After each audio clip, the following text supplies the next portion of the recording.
కళత్రదోషము అంటే ఏమిటి? ఆ కళత్ర దోషము వలన కలిగే పరిణామాలు ఎలా ఉంటాయి? కళత్రము అంటే భార్య అని అర్థం.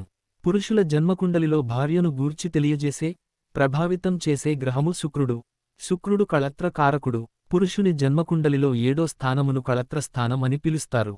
జన్మకుండలిలో సప్తమ భావములో చెడు గ్రహము ఉన్నట్లయితే ఆ కళత్ర స్థానం దెబ్బతింటుంది. జన్మకుండలిలో సప్తమ భావములో చెడు గ్రహము మరియు శుక్రుడు ఉన్న స్థానము చెడు స్థానము ఉన్నట్లయితే ఆ జాతకులకు కళత్ర దోషము ఏర్పడుతుంది. కళత్రదోషము ఏర్పడటం వలన జాతకునికి వివాహము ఆలస్యము అవుతుంది. అంతేకాకుండా సరైన భార్య దొరకటం దాదాపు అసాధ్యమవుతుంది. ఒకవేళ విధివశాత్తు ఆ జాతకునికి వివాహము జరిగిన కొద్ది రోజులలోనే భార్యతో విభేదాలు తలెత్తి విడిపోయే పరిస్థితి ఏర్పడుతుంది. కళత్ర దోషము ఉన్నవారికి సరైన సంసార సుఖము లభించదనే చెప్పాలి. కొంతమంది జన్మకుండలిలో కళత్ర దోషము ఉన్నవారి భార్యకు తరచూ అనారోగ్యములు కలుగటం లేదా అకాల మరణం పొందటం లాంటివి జరుగుతాయి. కళత్రదోషం ఉన్నప్పుడు కొన్ని పరిస్థితులు ఏర్పడతాయి. వివాహం ఆలస్యము కావటం, విచారపూరితమైన దాంపత్య జీవితం ఏర్పడటం, భార్యతో తరచుగా అపార్థాలు రావటం, దాంపత్య సుఖము లేకపోవటం, భార్యకు దూరంగా ఉండటం, భార్యతో విడాకులు ఏర్పడటం, భార్య అకాల మరణం పొందటం లాంటి పరిస్థితులు కళత్రదోషము ఉన్నవారికి ఏర్పడతాయి. అందువల్ల పైశాచిక శుక్రపీడ నివారణ గంధర్వ తంత్ర హోమము చేయించుకోవాలి. పురుషుని జన్మకుండలిలో కుజుడు సప్తమ భావములో ఉంటే ఆ జాతకులకు కళత్ర దోషం ఏర్పడుతుంది. ఈ జాతకులు తమ భార్యతో తగాదాలు పెట్టుకుని విడిపోయే సందర్భాలు ఎదురవుతాయి. భార్యకు తీవ్ర అనారోగ్యములు కలుగుతాయి. అందువల్ల కళత్ర స్థాన కుజ గ్రహ సంతుష్ట హోమం చేయించుకోవాలి. పురుషుని జన్మకుండలిలో సప్తమ భావములో శని ఉంటే వారికి కళత్ర దోషం ఏర్పడుతుంది.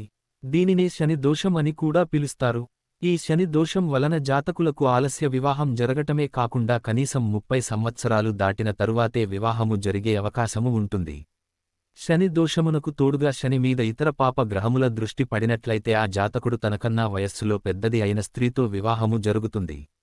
శనిదోషము ఉన్న పురుషులకు ఆలస్య వివాహమే కాకుండా భార్య నలుపు రంగులో ఉండటం గాని, సంపదలో గాని, సాంఘిక స్థాయిలో జాతకుల కంటే తక్కువ స్థాయిలో ఉండటం జరుగుతుంది. ఈడుజోడు కుదరని జంట అయిన కారణంగా ఆ దంపతుల మధ్య నిజమైన ప్రేమాభిమానములు ఉండవు. అందువల్ల వైవాహిక స్థాన శని గ్రహవక్రపీడా నివారణ హోమం చేయించుకోవాలి. రాహువు లేదా కేతువు పురుషుని జాతకములో సప్తమ భావములో ఉన్నట్లయితే కళత్ర దోషము ఏర్పడుతుంది. ఫలితంగా వివాహము జరుగటం కష్టం. వివాహము అయిన తరువాత వైవాహిక జీవితం దౌర్భాగ్యంగా ఉంటుంది. రాహువు లేదా కేతువు వలన ఏర్పడే కళత్ర దోషమును నాగదోషమని కూడా పిలుస్తారు. సప్తమ స్థాన మాంగళ్య కళత్ర రాహు పైశాచిక పీడా నివారణ హోమం చేయించుకోవాలి. ధూమ్రకేతు హోమం చేయించుకోవాలి. ఆశ్లేష బలి, నవనాగమండలం, నాగదోషం పరిహారాలు పాటించాలి.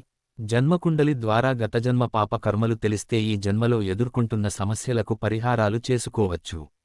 అలా తెలుసుకోకుండా సంబంధం లేని పూజలు జపములు, దానములు చేస్తే ప్రయోజనం ఉండదు. జాతక, ముహూర్త మరియు వాస్తు విషయాల కొరకు స్క్రీన్పై తెలియజేసిన వాట్సాప్ నెంబర్ ద్వారా సంప్రదించండి. Thanks for watching. ఈ వీడియో మీకు నచ్చితే లైక్ చేసి షేర్ చేస్తూ ఈ ఛానల్ ను సబ్స్క్రైబ్ చేస్తారని ఆశిస్తూ once again thank you very much.